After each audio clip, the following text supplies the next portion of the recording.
กลุ่มเชียร์ลีดเดอร์ของไทยวันนี้ไปปักหลักอยู่ที่อังกฤษเสิร์ฟแต้มนี้เขายังเปิดได้ดีครับสุรินทร์ยกสูงมาให้แล้ว Dia memang ada persepsi bila kalau kita main sukan ni mungkin tak ada masa depan. Ada, tapi saya anggap benda tu dia cabaran untuk saya, dan kebetulan bila saya pilih takraw, dia walaupun kita tahu takraw, pada saya mungkin ada orang anggap takraw sukan kampung.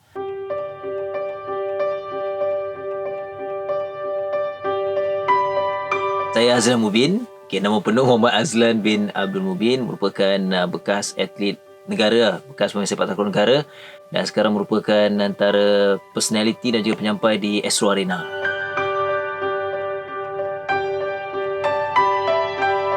Kalau ikutkan, saya ni kehidupan saya lah, harian saya memang banyak dengan takraw. Kalau sebelum bergelar pemain negara, atlet negara ni pun memang saya mula dengan sepak takraw 11 tahun. Bila 11 tahun ni dia macam dah sebati dengan hidup saya. Walaupun saya sekolah macam biasa, remaja macam biasa, tapi kebanyakannya harian saya balik sekolah saya banyak dengan takraw. Saya akan main petang-petang dengan orang tua-tua, orang yang lebih besar. Kemudian bila dia ruang, habis sekolah petang mesti dah terfikir dah akan main takraw. Dia kalau sampai satu tahap bila hari hujan petang, dia macam tak senang duduk. Dia mesti nak main takraw. Jadi kehidupan saya memang macam biasa, tapi banyak berat dengan takraw lah.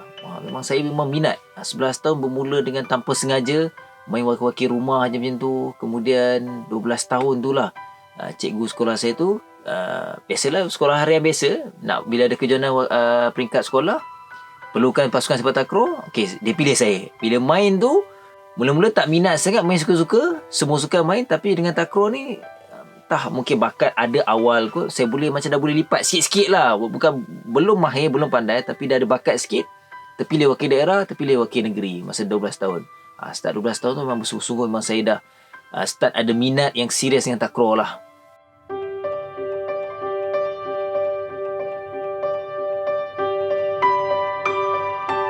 Tu saya rasa benda tu lumrah biasa yang berlaku lah. Terutama masa zaman era saya pun, ibu bapa saya, mak ayah saya, sikit ada arwah ayah saya terutamanya. Awalnya dia tak suka sangat, sebab dia risau sebab tak belajar, banyak main je.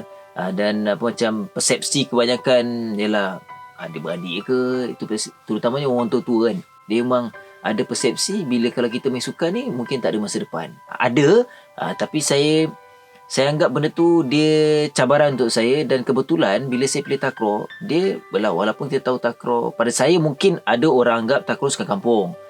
Tapi lain, tak ada sukan di Olimpik, tapi takraw dia ada peringkat tinggi sukan Asia. Walaupun belum wakil negara, tapi ketika remaja lah, bila saya serius dengan takraw ni, dia banyak influence saya. Ialah salah seorang pemain negara ketika itu, dia asal asal Kulim jugalah, Ahmad Rafi Makno. Dia zaman-zaman top masa dengan Zabidi. Bila dia balik dari camp, dia balik cuti, saya banyak tanya dia. So dia apa-apa benda yang dia share tu buat saya inspirasi lah. Itu yang buat macam okey, saya kena bukti satu hari mesti saya akan main takraw ni sampai saya wakil negara. Walaupun orang cakap macam-macam lah, sukan ni tak boleh ke tak, tapi saya kena buktikan. Saya mesti boleh satu hari nanti.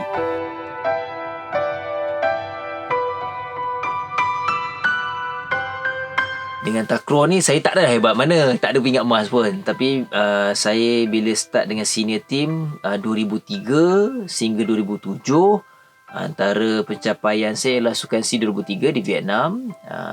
Okeylah, impian nak wakil negara tercapai. 2003 SEA Games di Vietnam, pingat perak. Kemudian Sukan SEA di Filipina 2005. Masa saya main event baru, iaitu event double. Masa itulah first dipertandingkan di Sukan SEA, event double. Dapat gangsa. Kemudian Sukan Asia Doha 2006, 2 pingat perak, event regu dan juga berpasukan. 2007 sepatutnya kita ke SEA Games Korat, tapi kalau siapa tahu masa tu memang takraw negara kita tarik diri sebab isu pasal bola lah. Itu isu dari segi pengurusan dan teknikal lah. Selepas 2007 tu saya dah retire sebab injured. Abdul Mubin is injured.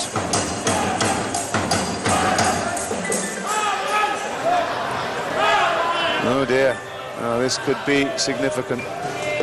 That's the danger of all these acrobatics, John. This twisting, turning, flying in the air with the greatest of ease. And then, of course, when you fall, and chances are if you fall awkwardly,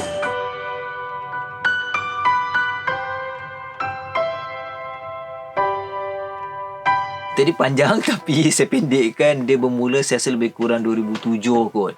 Satu yalah penyiaran TV yang lain, dia ada bagi peluang masa dia berbalik kepada terlibat dengan takraw lah. Masa buat coverage biasa untuk takraw, masa saya atlet lagi. Bila orang saya dah hujung-hujung tu, peluang tu datang sebab stesen TV tersebut ada nak create satu drama, special drama untuk dia nak cari semua atlet. Dia buat macam special drama raya. Drama raya tapi semua atlet yang tak pandai berlakon punya. Dia nak create benda tu.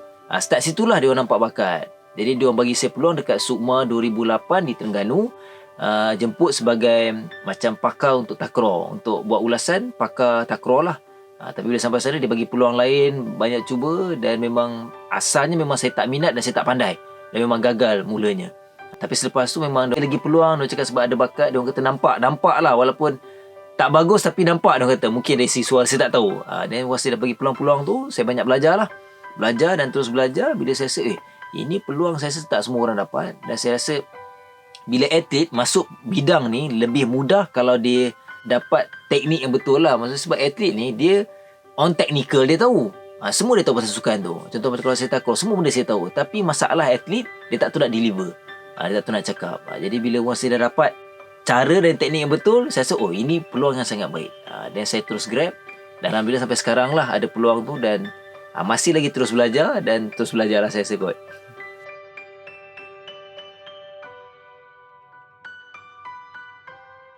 Yelah sebab takraw dia bukan je macam perlu spesifik nak masuk kelas ke tak kan. Kadang mungkin main petang-petang. Benda tu dia boleh, kalau macam peringkat bawah, peringkat remaja, boleh bermula dengan peringkat sekolah. Dia akan wakil sekolah, wakil daerah. Kalau mungkin ada setengah kadang pemain ni dia mula lewat. Bila mula lewat, dia boleh masuk banyak kejohanan luar. Yelah sebab kita tahu sekarang COVID tak ada tournament lah kan. Mungkin dalam keadaan selepas yang kembali normal, bila dari segi tournament tu dia akan jadi buah mulut tau. Mungkin kalau tak official daripada Persatuan Sepak Takraw Malaysia pun, mungkin tournament luar orang akan cakap budak-budak ni. Dan dia kena masuk tournament yang diiktiraf lah.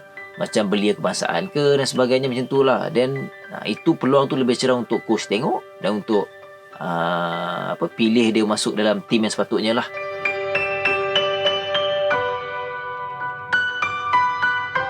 Kalau saya suka perkataan positif lah. Positif. Kerana positif kalau kita, contohlah kita pun manusia kan, kadang ada naik turun. Tapi kalau kita guna positif tu maksudnya once kita down, kita paksa untuk positif. Dan saya rasa bila dengan positif tu dia berbalik kepada niat. Bila kita buat benda tu kita jadikan positif, niat kita tu betul, saya rasa benda yang baik tu akan datang kemudian. Itu yang saya selalu guna lah.